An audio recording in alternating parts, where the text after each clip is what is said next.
Boa noite, pessoal. Tudo bem? Então, a gente está chegando agora no tomo final, né, da nossa disciplina e já perpassamos e percorremos todo o trâmite, né, do direito processual civil no tocante à fase de cognição, à fase de conhecimento, né? Nós já passamos e conhecemos aqui desde a própria propositura, constituição, formação do respectivo processo com a petição inicial, né? Em seguida, nós vimos, né, as peculiaridades, tá? E as características dos atos processuais, né, que se realizam e se promovem na desenvolvimento do próprio processo, correto?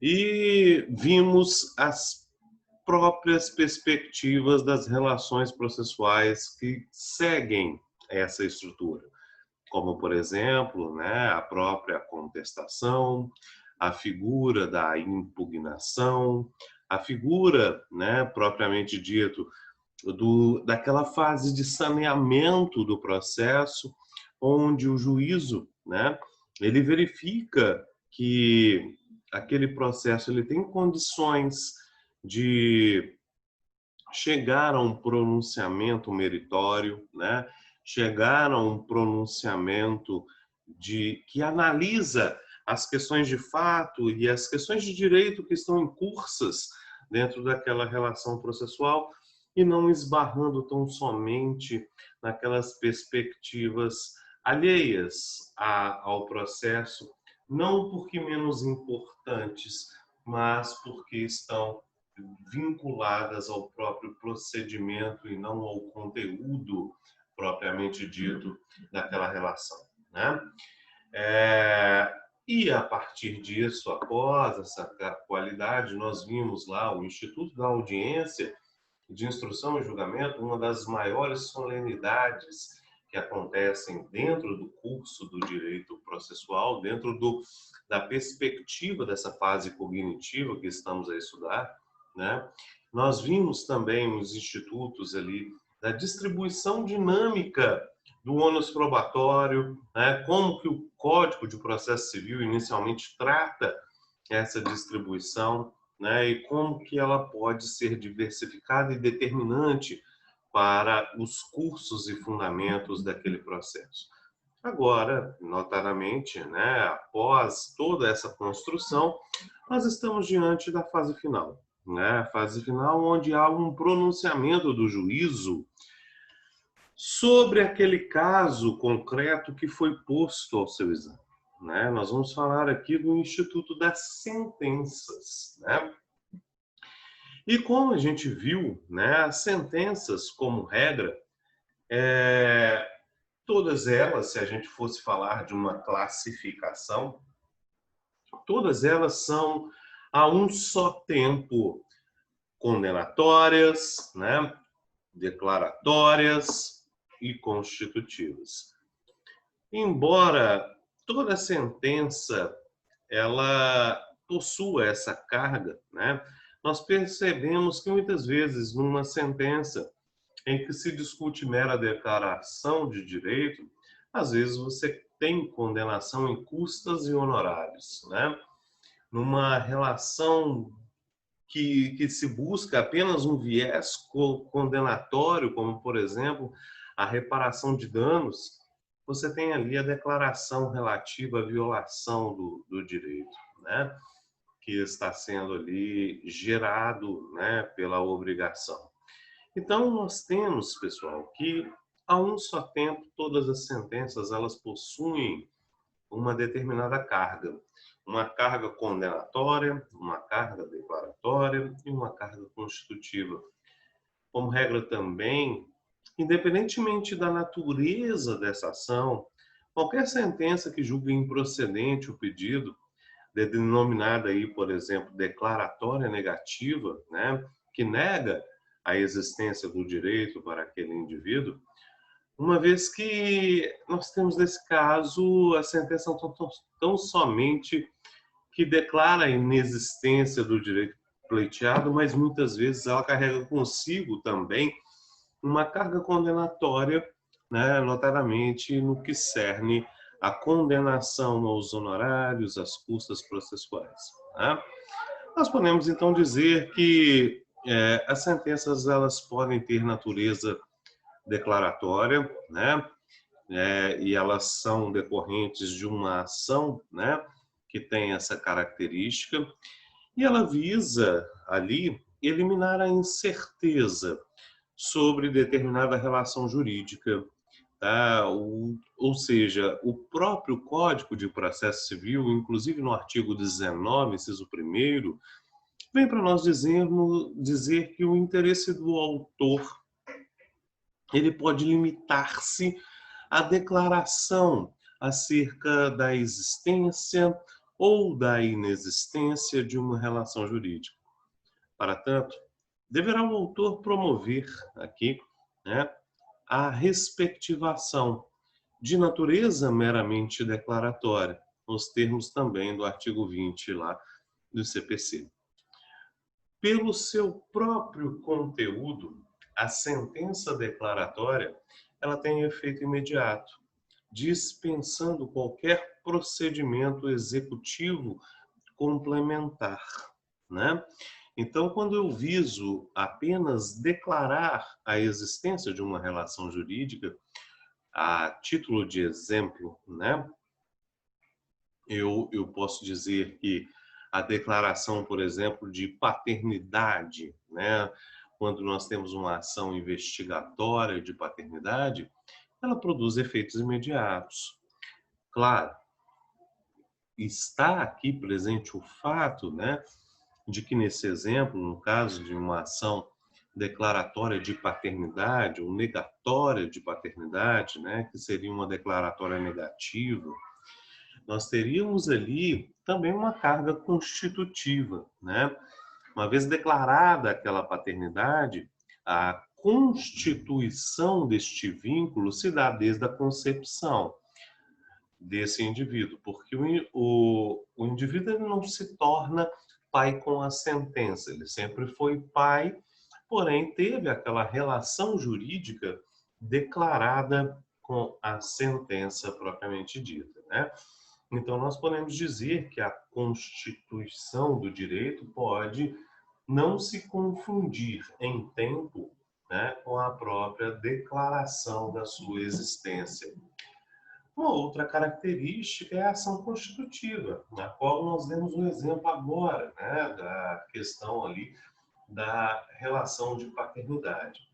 A sentença constitutiva é aquela que cria, ela extingue, ela modifica uma relação jurídica existente entre as partes.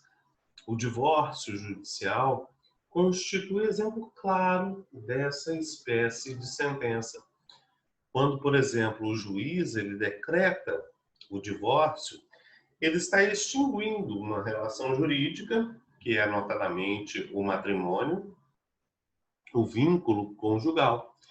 Essa sentença que determina a dissolução, por exemplo, de uma sociedade empresária, né, para sair do âmbito familiar e ir, por exemplo, para o âmbito empresarial. Uma sentença que determina a dissolução de uma sociedade empresária, né? Ou mesmo uma sentença que venha determinar a interdição de um indivíduo. Todas elas possuem uma natureza constitutiva. A sentença constitutiva ela também possui uma eficácia imediata, dispensando qualquer procedimento executório. Transitada em julgado a sentença que decreta o divórcio, a parte promoverá de imediato a averbação no respectivo cartório. Ela não precisa de executar aquela decisão. Ela consegue dar cumprimento naquele exato momento, né, da decisão que foi posta. Ok? Olá, Enoque, tudo bem? Estamos aqui falando sobre as sentenças dentro do respectivo procedimento processual civil, né? Estamos aqui falando. Olá, Enoque, tudo bem? Boa noite, professor. Tudo Boa noite, jóia? meu caro, tudo jóia? Nós estamos aqui conversando sobre as sentenças, tá? Já iniciamos o nosso conteúdo aqui, né? Está sendo gravado, depois você pode pegar a parte que você ainda não assistiu, mas nós estamos falando sobre as classificações da sentença. Acabamos de dar um exemplo que a sentença ela pode se classificar como uma sentença de natureza declaratória, né? Quando ela visa ali declarar a existência ou a inexistência de uma relação jurídica vivenciada entre as partes, e falamos também da sentença constitutiva, que é aquela que cria, extingue e modifica uma relação jurídica, ok? Estamos também diante de uma sentença que possui uma natureza condenatória. Na verdade, toda sentença que possui natureza condenatória, ela visa como característica principal a condenação do réu a uma determinada obrigação. Essa obrigação ela pode ser de fazer, de não fazer, né? Ela pode ser uma obrigação de entregar uma determinada coisa certa, né? Ou ela pode ser uma obrigação de pagar, né? Ou pagar uma quantia certa. Então, nós temos ali que a ação condenatória é aquela ação que tem como característica principal a condenação do réu ao cumprimento de uma determinada obrigação, ok? Através dela, o juiz ele impõe uma referida obrigação que, no caso de descumprimento, ensejará o procedimento executivo em cumprimento de sentença, com atos executivos próprios em razão daquela obrigação que fora fixada. A condenação do réu fixada na sentença, ela poderá determinar variadas espécies de obrigações em desfavor do réu.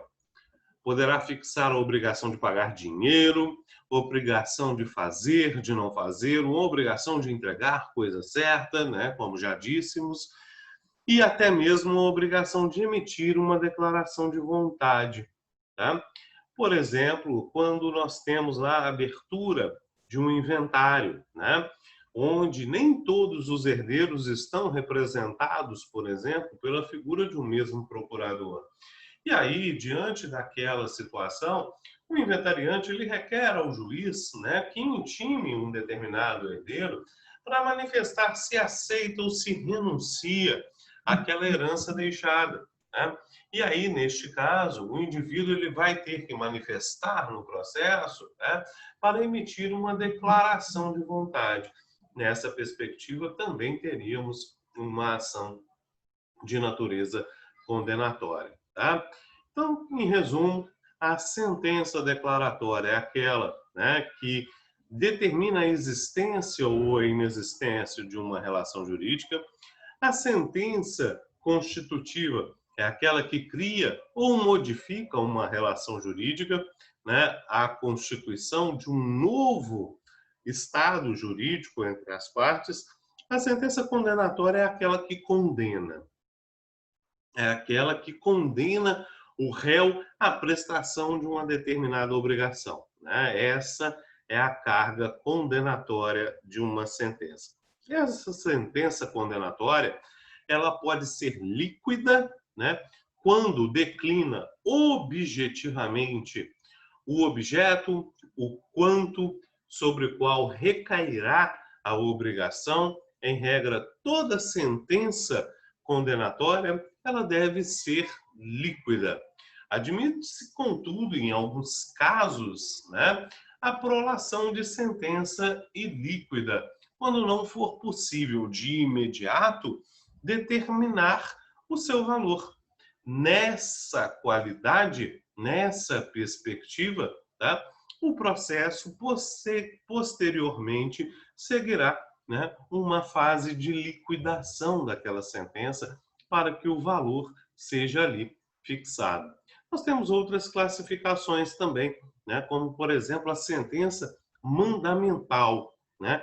Essa sentença mandamental é aquela que contém uma ordem expedida para alguma das partes para que cumpra um fazer ou não fazer, né? A sentença mandamental é aquela que caracteriza-se por uma ordem, né? Muito comum, por exemplo, nas figuras do mandado de segurança, né? Uma reintegração de posse, tá? São figuras de sentença mandamental.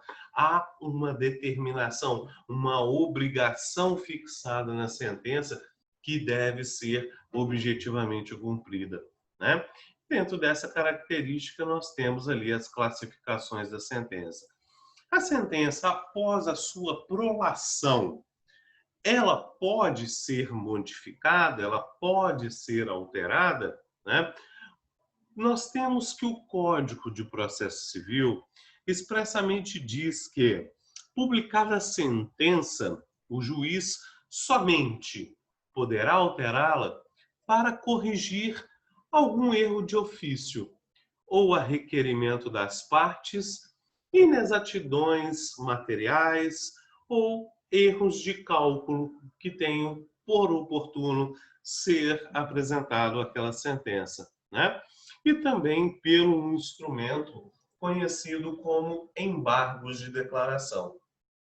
Os embargos de declaração é um recurso destinado às partes cuja sua oposição é feita perante o próprio juízo prolator daquela decisão, que ficará igualmente responsável, né, pela apreciação do seu conteúdo.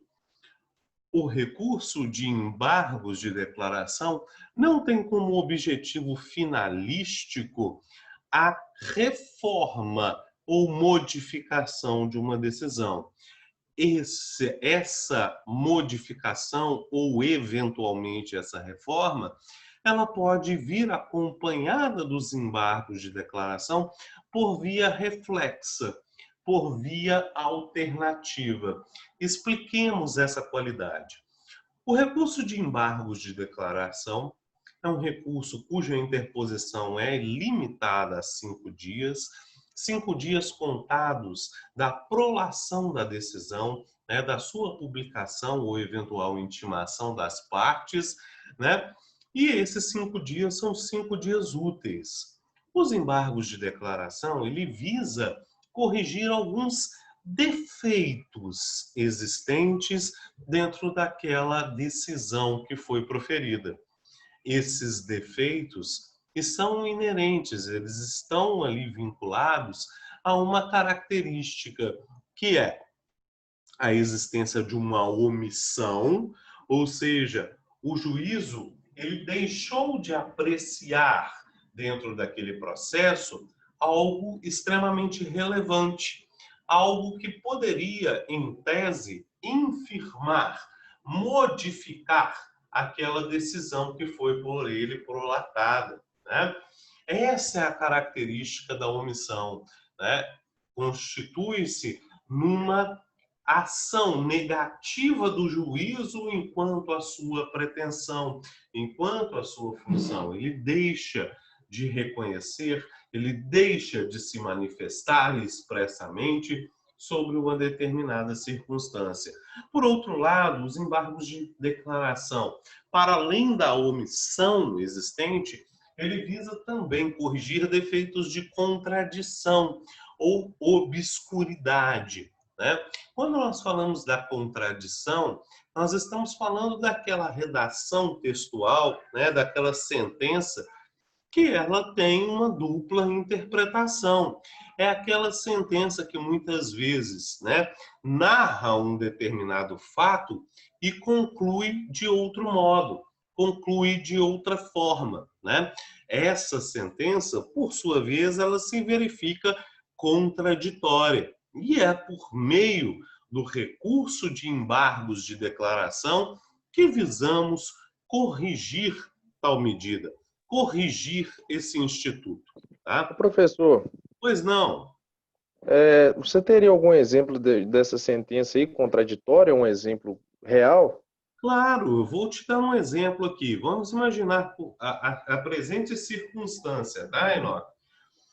Vamos imaginar, por exemplo, que o juízo, né, ele esteja, ao realizar, por exemplo, o relatório, né, do processo e apresentar os fundamentos ali da sentença, ele começa, né, traçando toda uma característica, por exemplo, de inexistência de responsabilidade da parte sobre a indenização que vem sendo pedida no processo, né?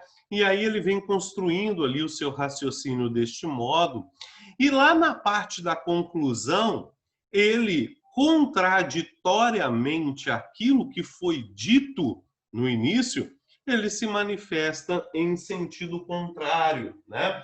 Ele julga, por exemplo, procedente o pedido e determina a indenização das partes, né? Vamos pensar na seguinte situação: o juiz está discutindo uma relação onde que houve ali, né, um acidente de trânsito envolvendo um pedestre e envolvendo ali, né, um respectivo carro. Durante toda a parte de fundamentação da sentença, o juiz vem indicando que houve uma culpa exclusiva da vítima, que a vítima, por exemplo, estava acabando de sair de uma festa, que ela mantinha sinais claros de embriaguez, né? Que ela adentrou a pista de rolamento e, em razão disso, é que o acidente aconteceu. E lá na parte, né, de conclusão, o juiz simplesmente diz o seguinte: olha, entendo que, né, há uma responsabilidade aqui de indenizar no valor, por exemplo, de R$ 20.000, porque a vítima ficou flagrantemente machucada, ela teve ali, né, escoriações, ela teve ali lesões à sua integridade física, então acho que o valor de 20 mil se faz razoável.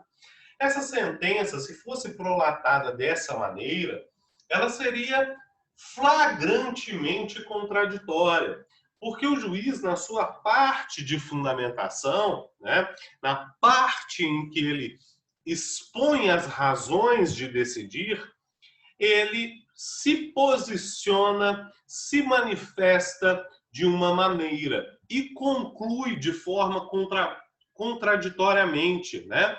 Ele conclui de forma expressamente contraditória, em sentido averso às suas manifestações.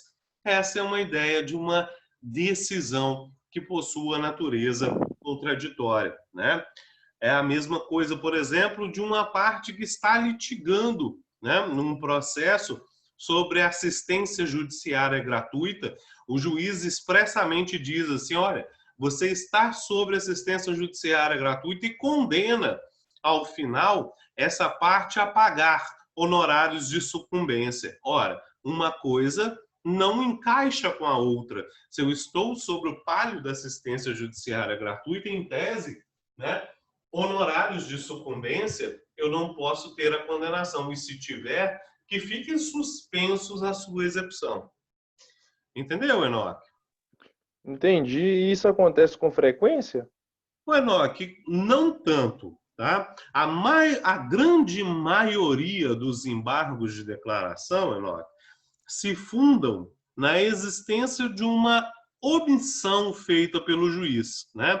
É muito mais comum, por exemplo, o juiz ele deixar de apreciar um argumento, né, uma tese que você levou para o processo, que seja relevante para aquela situação jurídica, do que proferir sentenças de natureza contraditória, tá? As sentenças contraditórias, elas estão muito atreladas a uma falta de técnica, uma falta de redação mesmo do próprio juiz, de se fazer entender dentro daquela situação. Então, não é uma circunstância tão comum. A grande maioria dos embargos de declaração, eles são opostos exatamente para corrigir omissões dentro do processo, né? De alguma tese, de algum argumento que tenha sido eventualmente apresentado e não foi acolhido, entendeu? Então, nós temos essa característica ali dos embargos de declaração. Tá? Nós temos também aquela questão da obscuridade, né? Eu acho que um dos elementos mais difíceis, de repente, de se entender quando falamos de embargos de declaração é do elemento obscuridade. O que é uma sentença que é obscura? Ora, a sentença obscura é aquela sentença que não se faz inteligível, é aquela sentença que não se faz clara, né? Quando nós falamos sobre isso, nós queremos dizer o seguinte, que o juiz, né, ao decidir, ele não conseguiu, na escrita, traduzir de forma clara, de forma inequívoca, aquilo que ele gostaria de dizer, aquilo que de fato ele queria se pronunciar, né? E isso faz com que a sentença ela contenha um vício inclusive de interpretação, né? Ela se faz obscura. E aí, muitas vezes, nesse caso, se faz necessário, né, a própria oposição de uns embargos de declaração para aclarear, para se fazer inteligível aquela sentença que foi prolatada pelas partes. Tá? Muito bem.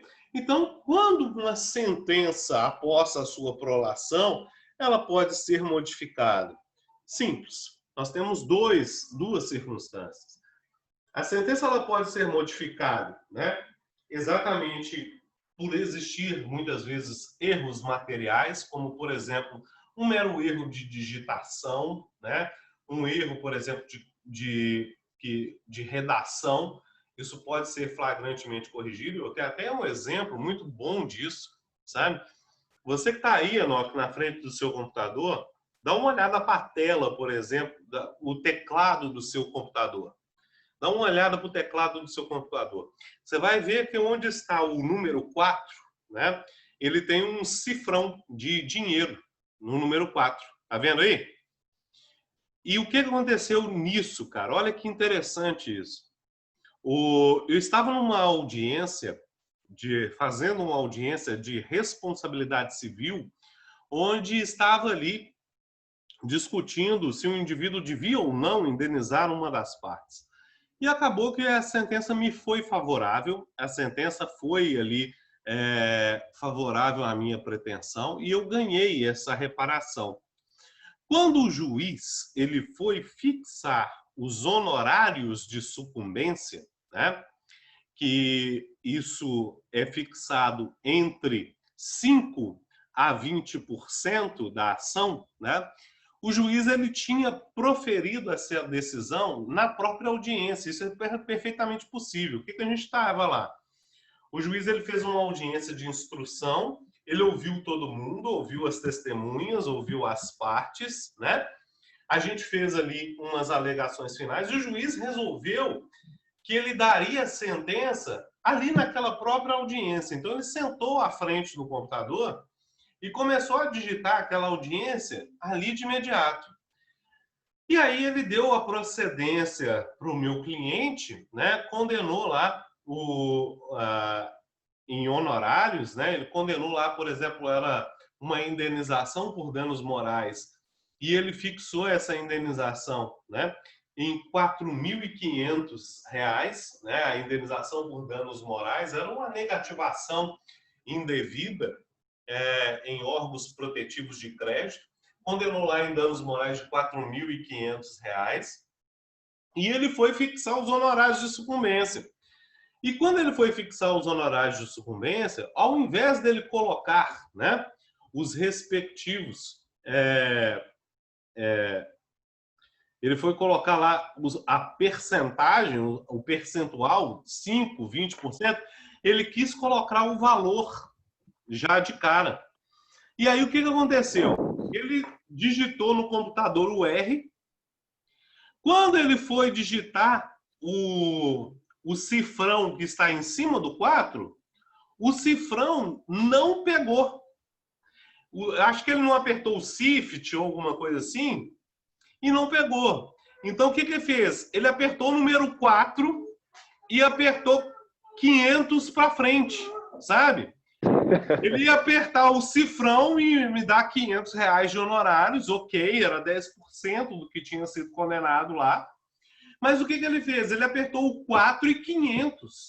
Então, aquele honorário de sucumbência, ele virou R$ 4.500 de honorário de sucumbência. Era devido somente 500, cara. Sabe? E aí, o que aconteceu? A parte contrária, na hora que aquela decisão foi prolatada, ela não percebeu. Ela só leu ali a ata e a sentença, não percebeu, deixou passar. Mas aí, quando, né, ela foi avaliar aquilo com mais cautela depois, ela exatamente viu o quê? Ela viu, cara, que naquele momento tinha acontecido esse erro. E era um erro flagrantemente material, sabe? Então ela peticionou, ela peticionou no processo, falando assim, olha, ocorreu uma inexatidão, ocorreu um erro material nesse processo aqui. O juiz, quando foi, né, fixar ali os honorários de sucumbência, ele fixou ali, ele queria fixar 500, mas acho que não funcionou o número 4 do processo ali, né? E apertou ali o R$ 4.500. E ficou tão claro isso, porque assim, honorários de sucumbência ele tem um limite, né? Ele poderia ser no máximo 20%. E naquele caso ali, ele estava quase igual ao valor da condenação, né, que foi dado. Então era um erro flagrantemente material que foi corrigido ali no caso concreto, sabe? Foi corrigido após a prolação da sentença pelo próprio juiz. Então nós temos essas situações, né? O juiz às vezes decide e ao decidir ele pode, por exemplo, modificar a sua decisão. Uma outra qualidade, né, que tem a possibilidade de modificar essa decisão é o chamado juízo de retratação, né? É quando o juiz ele reconhece flagrantemente um erro que ele tenha cometido dentro daquele processo e busca ali a sua reparação, né? E isso muitas vezes acontece após a prolação do recurso, né? Vamos imaginar, por exemplo, que um juiz tenha deferido a petição inicial de alguém, né? E aí o indivíduo ele ingressa ali com recurso de apelação por conta desse indeferimento. O juiz, após analisar aquele recurso de apelação, após analisar as razões, né, que foram ali apresentadas, o que o juiz ele pode fazer? Ele pode se retratar, né? Ele pode analisar da seguinte maneira: olha, após verificar, né, as razões apresentadas aqui no recurso, tenho que o autor ali ele tem razão, né, em algumas afirmações e modificar a decisão que foi proferida. Queria que isso fosse algo fácil de acontecer, né? Mas infelizmente o ego dos nossos jogadores ele é muito maior, né? E muitas vezes esse juízo de retratação não acontece. Eles preferem ter a decisão, por exemplo, reformada lá no tribunal, do que se retratarem eventualmente de um erro cometido no curso do processo, ok? E aí, meu caro, tudo bem? Dúvidas com relação a essa parte? Não, professor, está tranquilo, Não, sem né? dúvida. Quando nós falamos de uma sentença, Enoque, nós podemos dizer que a sentença ela possui 3 elementos, sabe? 3 elementos que para nós ali são determinantes. O primeiro elemento daquela sentença constitui-se de um breve relato, tá? O que é esse breve relato que está presente muitas vezes dentro da sentença? O breve relato, notadamente, é um resumo, né? Resumo dos argumentos, resumo daquilo que foi pronunciado dentro do processo, tá? Não é simplesmente um apanhado geral, né? É um resumo fundamentado com a indicação dos principais atos e peças que constituem dentro daquele processo. A existência de um breve relato ela é importante para uma relação processual porque ela dá segurança de que o juiz, antes de decidir, ele tomou conhecimento do processo. Ele leu todo o processo. Ele avaliou todos os atos importantes que transcorreram dentro deste processo. Então, esse é o papel fundamental, tá? Da figura do breve relato dentro de uma sentença. Em seguida, nós temos uma outra parte dentro da sentença, que é a fundamentação. Fundamentação que constitui-se como uma garantia, né, individual de todo cidadão. As decisões judiciais ou administrativas, elas precisam ser fundamentadas. Não estamos mais diante daquela situação jurídica em que o juiz escolhe qual é a decisão que ele vai proferir naquele processo, né? Ele escolhe como quer decidir. Não, o juiz hoje ele se encontra vinculado. O juiz ele se encontra vinculado à sua fundamentação, né? O juiz ele tem que indicar dentro da sua sentença quais são os fundamentos que ele acolhe e quais são os fundamentos que rejeita, indicando por que acolhe e por que rejeita tal determinado argumento. Além disso, né, o juiz ele tem que indicar dentro do processo quais são os elementos, né, probatórios, quais são os fatos narrados que o levaram a decidir daquela maneira, né, o levaram a concluir daquele modo. Isso acaba transformando o processo em um ambiente comparticipativo, onde todas as partes, né, que estão ali em curso, elas acabam contribuindo para aquela relação jurídica processual. Então, a parte de fundamentação, tá, não se resume a uma mera transcrição de um artigo, a indicação de uma súmula ou de uma jurisprudência. Nós não podemos entender que a lei ela tem um sentido único, né, de interpretação. Nós dois mesmo, Enoque, né, se formos ler um determinado dispositivo de lei, nós podemos concluir da mesma forma, interpretar aquele artigo de um mesmo modo, ou interpretar aquele dispositivo de modo distinto, né? Você pode concluir de uma maneira e eu posso concluir de outra. Você pode achar que aquele dispositivo tem um alcance X e eu posso achar que aquele dispositivo tem um alcance Y. Então, as normas jurídicas, elas não possuem um sentido inequívoco. De modo que o juiz, quando vai decidir, ele tem que dizer, né, como está interpretando aquela questão e não simplesmente dizer, olha, isso está no artigo X, né?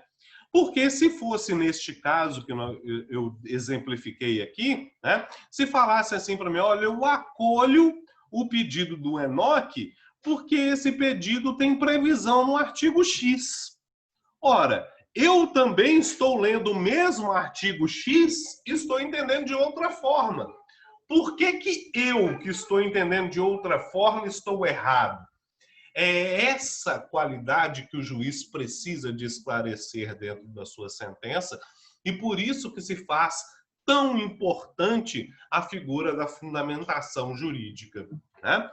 E por fim, nós temos um elemento obrigatório, né, dentro da sentença, que é a chamada, tá, parcela, né, a parte dispositiva dessa sentença. A parte dispositiva da sentença é aquela parte onde o juiz ele faz o resumo, a conclusão da sua sentença.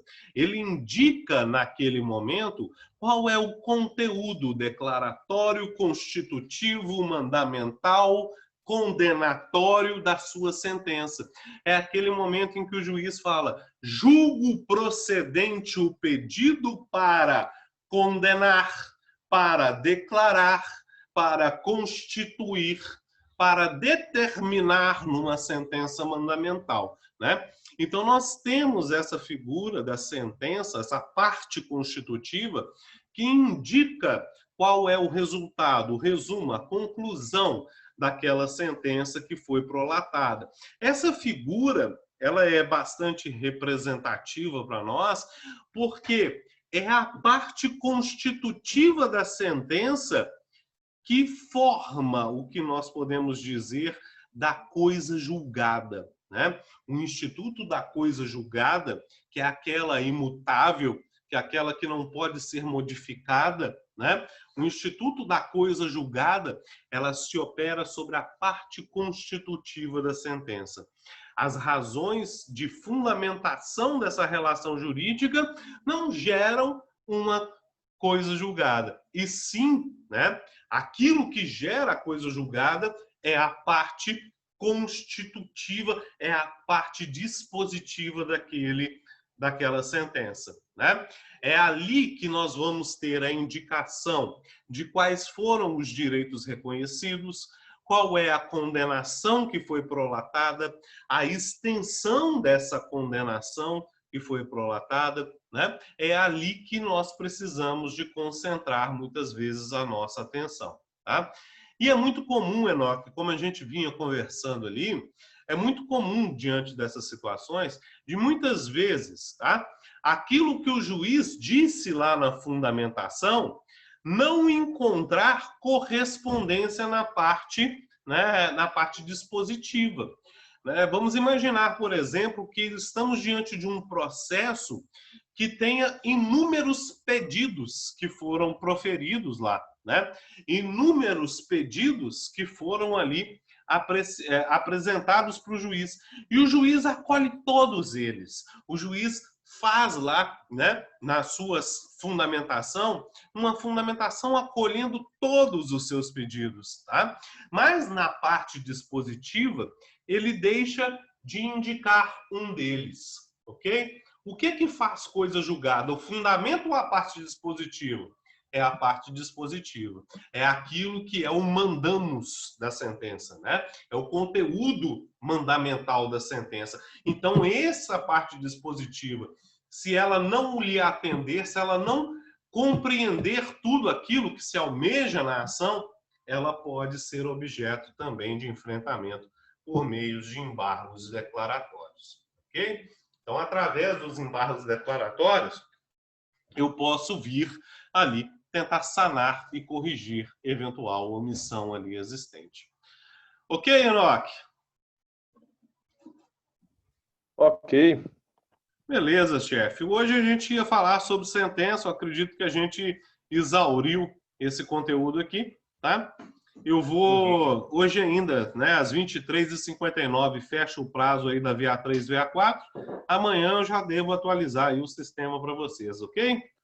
Beleza. Ô, professor, Diga, meu caro. semestre que vem, é você que vai dar aula para a gente também? Olha, eu não tenho certeza, viu, Enoque? Porque o que acontece? Na FAMIG, as minhas cadeiras normalmente são trabalho, processo do trabalho e processo civil, sabe? Eu Uhum. estou na parte inicial do processo civil. Acredito que talvez semestre que vem, tá? Vocês tenham aula ou com a Roberta, tá? Ou com a Michele, não tenho certeza, tá? Mas Uhum. uma das duas pode surgir aí.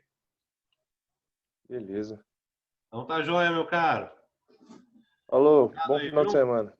Você também. Alô.